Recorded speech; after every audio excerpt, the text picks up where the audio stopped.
সবাই যখন আড্ডা দিচ্ছিলাম তখন একটি বিষয় খুব আমরা খেয়াল করলাম যে এখানে এক ভাই কিন্তু এখানে কফি বিক্রি করছে। ভাই আপনার নাম কি? আমার নাম মোহাম্মদ সোহেল রানা। হ্যাঁ, আমার নাম মোহাম্মদ সোহেল রানা। আচ্ছা, কি চিন্তা ভাবনা থেকে এই প্রসেসে কফি বিক্রি করার উদ্যোগ নিলেন? আমি তো খুলনাতে আসি মূলত অ্যাডমিশন টেস্ট দেওয়ার জন্য, যে কোচিং করতে হয় কোচিংটা করার জন্য। তো আমি যেহেতু গ্রামে টিউশন করাইতাম, কিছু জমানো টাকা ছিল, ওইটা নিয়েই খুলনাতে আসা। তো এসে এখানে তো আমি আশা ছিল টিউশন পাবো, বাট সেটা সম্ভব হয়ে ওঠে নাই যেহেতু আমি নতুন ছিলাম। সো এই টিউশনের যে জমানো টাকা ছিল ওইটা দিয়ে আমি এটা স্টার্ট করি। উদ্যোগটাকে আপনি কিভাবে দেখছেন?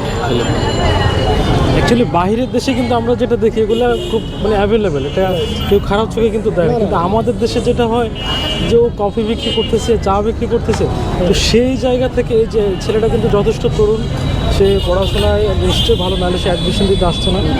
আমার মনে হয় আমরা যদি এভাবে এগিয়ে আসি তাহলে অবশ্যই আমাদের যে সামাজিক যে চিন্তা ভাবনা, আমাদের পুরনো যে ধ্যান ধারণা নিয়ে আমরা চলতাম, সেটা অবশ্যই চেঞ্জ হওয়া সম্ভব।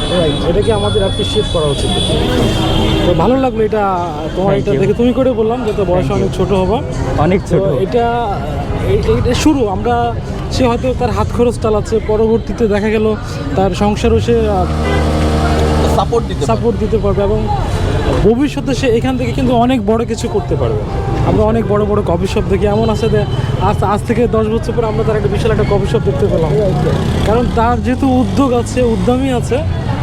মানুষ যদি মন থেকে কিছু চায় যে আমি ওই আকাশটা ছোবো, তাহলে সেটা অবশ্যই সম্ভব। Thank you so much. আপনি কিভাবে দেখছেন বিষয়টা? আমি বিষয়টাকে এভাবে দেখছি, মানুষকে যদি আপনি যত ব্যস্ত থাকবেন আপনি তত ভালো থাকবেন।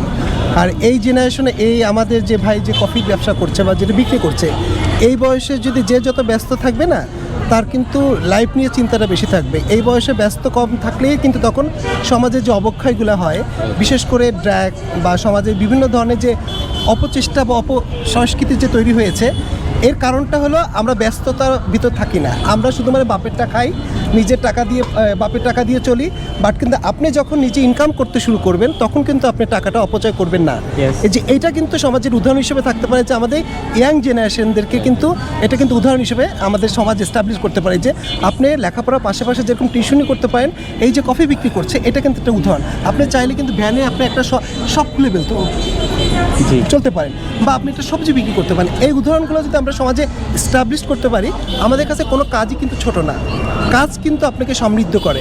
আপনি যে কাজের ভিতর থাকেন আপনি ভালো থাকবেন। এটা আমার কাছে মনে হয় এটা সমাজে একটা ভালো একটা উদাহরণ। Thank you. আচ্ছা, তোমার জন্য শুভকামনা থাকবে। তো অবশ্যই যারা ভিডিওটি দেখছেন ভাইয়ের জন্য অবশ্যই দোয়া করুন। আসলে এই যে কোনো কাজকে কিন্তু আসলে ছোট করে দেখা উচিত না। তো ভাইয়ের যে উদ্যোগটাকে আমরা স্বাগতম জানাই এবং তার জন্য দোয়া থাকবে, সে যেন আর এই চিন্তা ভাবনা থেকে যেন আরও ভালো বেটার কিছু করতে পারে, সেটাই প্রত্যাশা, সেটাই চাওয়া পাওয়া। তো সকলে ভালো থাকবেন।